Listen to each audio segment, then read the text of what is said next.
So I discovered a new tool that allows me to automatically create open graph images for all my different template pages. Plus, I have a few little updates on the Unicorn Factory Canada. Let's get into it.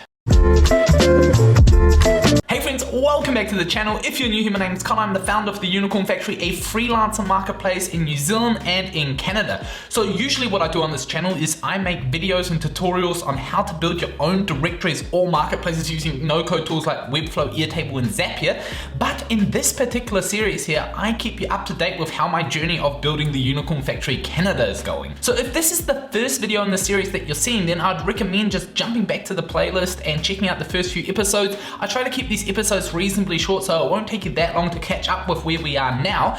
But this week's video is going to be a bit of a short one because the inevitable has happened, which is me not spending that much time working on the Unicorn Factory Canada. So when I started this series, I knew that there was a decent chance that I would come across one of these weeks where I would have done not that much, and it would be very difficult for me to make a video about the kind of progress that I've made because I really didn't do anything to move things forward.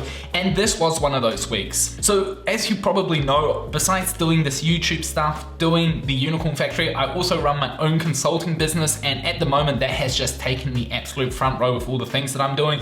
I started setting up a little online portal inside of Webflow so I can share like a more detailed tutorials on how to build certain directories and marketplaces, and that really has taken up my entire week. So one rule that I made for myself before I started this series was that I didn't want to let the Unicorn Factory Canada and this series get in the way of me working on the top priority projects that I have at any given time. So halfway through the week, I felt the urge to start working on the Unicorn Factory Canada, just knowing that I'm going to have to be making this video at the end of the week.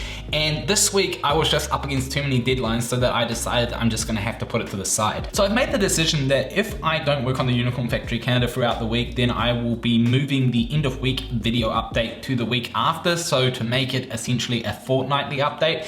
And the main reason why I wanted to do it is because if I don't have any content to talk about or any updates to share, then I don't just want to make a video for the sake of making it. Now I'm still going to be making 2 videos a week, so I'll be replacing it with something slightly different, maybe a new tool that I've discovered or whatever it is. And in this little update today, I will be sharing a tool that I discovered this week that I find quite cool. It's really useful to use, and I actually used it on the Unicorn Factory Canada, so it kind of fits together.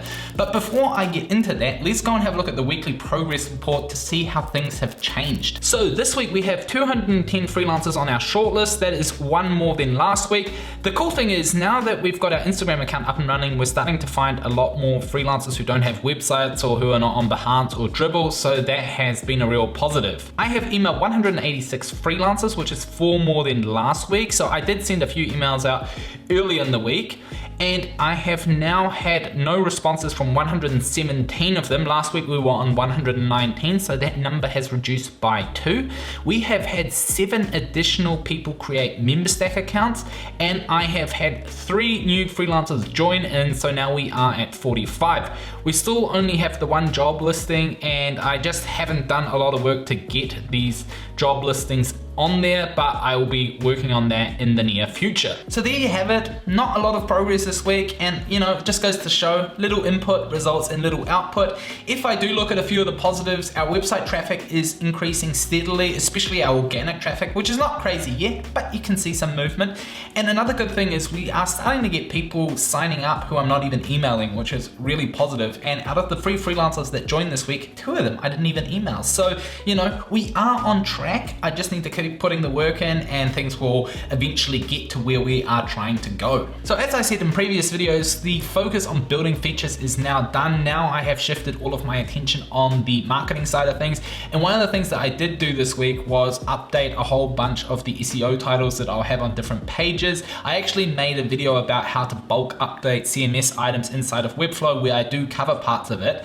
And while I was working on that, I discovered a new tool that is fantastic, and it's called Placid. So Placid is an app that you can use to dynamically create text inside of certain images that you can either post onto your socials, or in my case, you can use to create open graph images. Now, I wanted to create a unique open graph image for the different skills and services pages, and discovering this tool made this whole process super easy. I managed to smash them out in seconds, and I just want to give you a little bit of a product demo of how it all works. So what Placid does for you is pretty straightforward. They create unique open graph images like this one here, and depending on what the particular service or skill is, you get a different open graph image that you can then put inside of Webflow, so that then when people share a link to your website, a different text shows up for that particular skill. Now, usually doing this manually would take forever, but this tool here is actually really fantastic, and there are a few key things that you need to do. The first thing you need to do is jump into the canvas and kind of drag and drop together all the different elements that you want to see on your open graph image.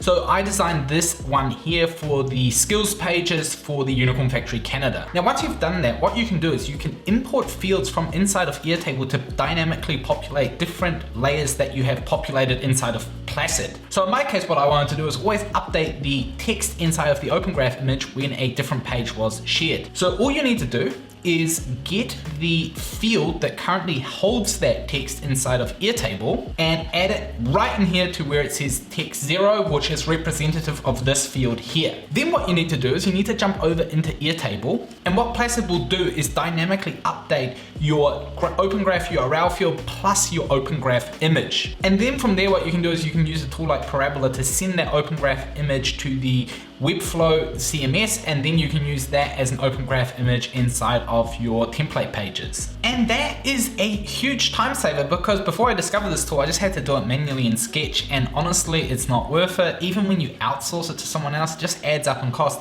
It doesn't cost that much to use Placid. I think it's real good value. They have a 7-day trial, so if you have a use case like this, then go ahead and check it out.